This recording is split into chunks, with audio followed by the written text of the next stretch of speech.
Folks, have you ever seen a fairy tale turn into a nightmare faster than a punt return gone wrong? Just 7 short months ago, Geno Smith was stepping off the plane in Las Vegas like some desert knight in shining armor, ready to lead the Raiders out of their quarterback wilderness. Traded from the Seattle Seahawks for a measly third-round pick, number 92, to be exact, and hailed as the missing piece to unlock that explosive offense. Raiders Nation was buzzing, popping champagne under the neon lights, dreaming of playoff runs in the shadow of the Death Star, our beloved Allegiant Stadium. But fast forward to this morning, October 6, 2025, and the clock is ticking louder than a slot machine jackpot on Geno. After a humiliating 40-6 beatdown at the hands of the Indianapolis Colts yesterday, the savior narrative has crumbled faster than a poorly blocked screen pass. What a brutal twist in this silver and black saga. Let's dive in, because if you're a Raiders fan, you know this team's history is full of these gut-wrenching chapters, but man, this one stings extra hard. Alright, let's recap the carnage from Lucas Oil Stadium, because if you missed it, count your blessings, or maybe not, since we're all masochists in this fanbase. The Raiders came in riding a high from that gritty 20-13 opener against the Pats in Week 1, where Geno looked sharp, slinging it to Davante Adams for those clutch conversions that had us believing again. But then, poof. 4 straight losses, and yesterday's was the ugliest yet. The Colts, led by that turnover-proof machine Anthony Richardson. Wait, no, hold up, it was Daniel Jones under center for Indy, fresh off his own redemption arc, absolutely dismantled us. Jonathan Taylor, that human bulldozer, rumbled for 3 touchdowns and even converted a 2-point try, while Jones peppered Michael Pittman Jr. with 2 scores, all without coughing up the ball once. Raiders. We managed a measly field goal from Daniel Carlson, and that's being generous.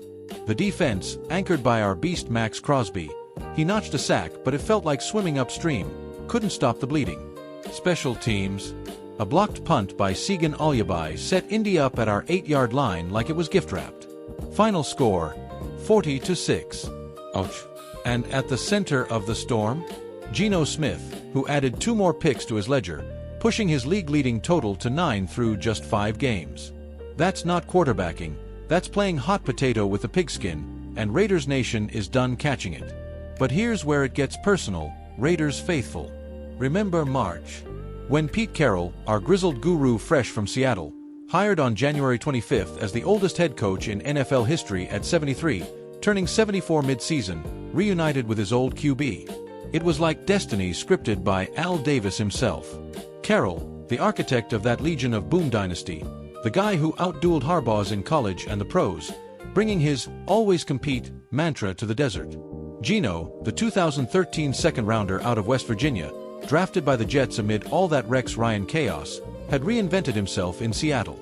From backup benchwarmer to comeback player of the year in 2022, throwing for over 4,200 yards, 30-plus TDs, and that infectious smile that screamed resilience.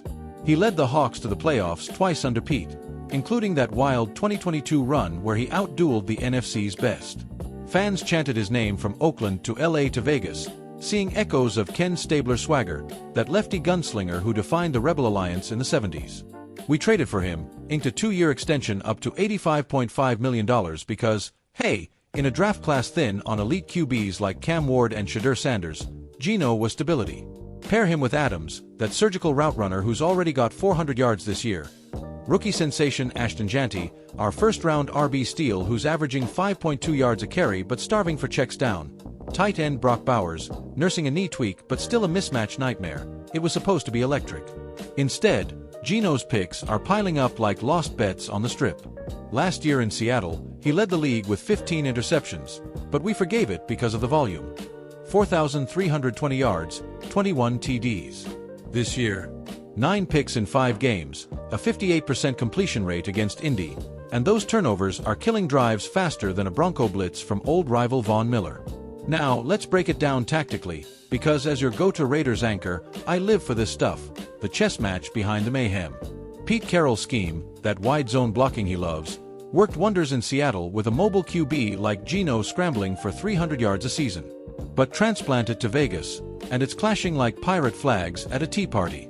Our offensive line, veterans like Colton Miller holding it down, but rookies like Jackson Powers Johnson still green, can't seal edges against Indy's front, led by that disruptive DeForest Buckner. Geno's footwork, always a tick late, is getting exposed in progressions, He's forcing throws into double coverage, like that second pick yesterday off the hands of Jacoby Myers, our reliable slot guy who's been quiet with just 15 catches so far. Defensively, Patrick Graham's unit, Max Crosby with 7 sacks already, Christian Wilkins terrorizing from the interior, racked up pressure on Jones, but we couldn't capitalize. Turnovers forced, 0. And special teams. That blocked punt was the 3rd giveaway in as many weeks. It's a domino effect. Geno's INTs put our D in impossible spots, gassing them out, leading to big plays like Taylor's 60-yard scamper. Compare it to last season's Raiders under Antonio Pierce, 6 wins, scrappy, but turnover-prone at +2. This year, -12 already. Statistically, Geno's QBR sits at 42.1, bottom 5 in the league, while league average is 60. Adams is griping subtly in post-game huddles, per sources, "We gotta protect the ball, man," and Janty's YPC drops to 3.8 on passes that never come his way. It's not just Geno, it's the syncopation missing, like a band without a conductor. Zoom out for a sec, because Raiders history? It's a roller coaster built by legends, and this slump feels eerily familiar. Think back to the 70s under Al Davis, that visionary rebel who sued the NFL to bolt from Oakland to LA, coining commitment to excellence, while stacking Super Bowls 11 and 15 with Stabler's snake-charming passes and Marcus Allen's Heisman blur. Or the 80s Tuck Rule heartbreak. Wait, no, that's Pat's lore, but our Bo Jackson Thunder? Iconic. Fast forward to the Tom Brady era in Tampa, where silver and black dreams got hijacked, or Charles Woodson's shutdown corners in the aughts. We've been quarterback cursed since Rich Gannon's MVP magic in 2002. Carr, Mariota, Mullins, O'Connell's flashes last year with 12 TDs but 12 picks. Geno was the anti-curse, the guy who thrived under Pete's player-first vibe, where practices feel like pep rallies. But now, echoes of Jamarcus Russell's bust days, or Derek Carr's endless extensions without playoffs. In the AFC West, it's kill or be killed. Mahomes and the Chiefs mocking us with their 9th straight division crown. Sean Payton's Broncos reloaded with Bo Nix. Jim Harbaugh's Chargers barking like it's '08 again. Our rivalries. Pure fire, those snow globe shootouts in Denver, Arrowhead Aerostorms, SoFi slugfests. Last year, we split with KC but got thumped in playoffs. This slide. It risks another 6-11 finish, or worse, pushing us toward a top 5 draft pick we don't want, eyeing QBs like the next big thing. I caught up with some voices in the locker room. Okay, hypothetically, because who doesn't love a good sideline yarn? Imagine this, Davante Adams, mic in hand, post-game, that signature squint. "Look, Geno's my guy. We came up together in Seattle vibes, but football's football. Those picks. They're on all of us, but we gotta execute. Raiders Nation deserves better than moral victories." Spot on, Davante, you're our X-Factor, the Wisconsin Wizard who's torched secondaries for 1,100-yard seasons. Then picture Max Crosby, sweat dripping, that Wisconsin edge. We fight for 60 minutes, no quit. Pete's got us drilling adversity. Remember my pec tear last year? Bounced back with 14.5 sacks. Geno will too, or we'll adapt. Just win, baby. Ah, the Davis mantra, timeless. And from the fan trenches? I chatted with Raider Rita, a diehard from the LA days, tailgating outside the Death Star. We loved Geno in March. Tattoos, grit, all that. But 9 picks. Bench him for Pickett. Kenny's got that pit fire, quick release. Give the kid a shot. Rita's echoing the black hole. Social media's ablaze with hashtag Pickett for Prez memes. Petitions hitting 50K signatures. Kenny Pickett, our late August acquisition from Cleveland for a 26th fifth, 3rd trade in 4 years for the Pitt product, former 20th overall steal.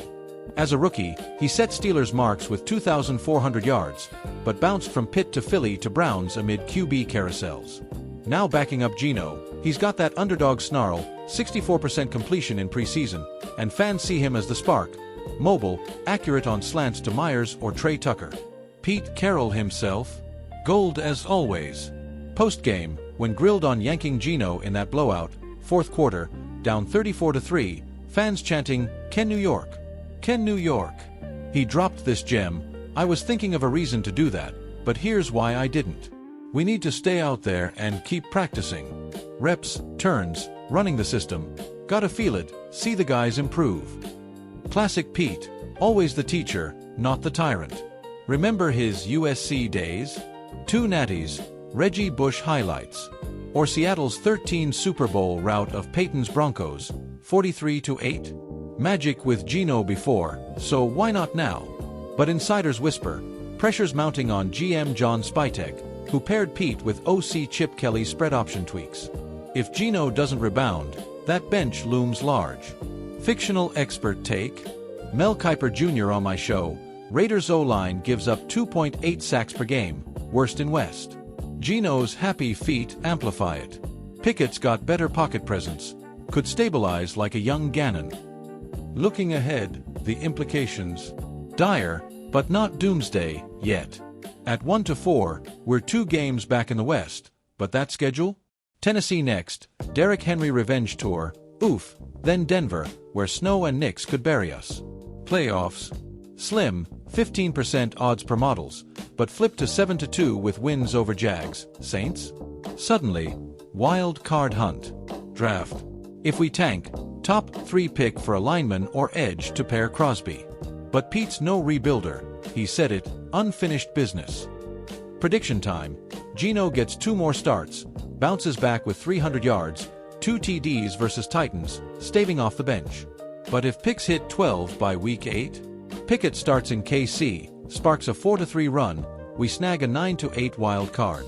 Bold. Sure, but Raiders lore is bold.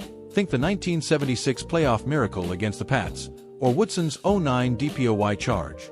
And pop culture tie-in. This feels like that Vegas flick, The Hangover. Big promises, wild night, brutal morning after. Or Ocean's 11, pulling off the heist against Mahomes. Current events.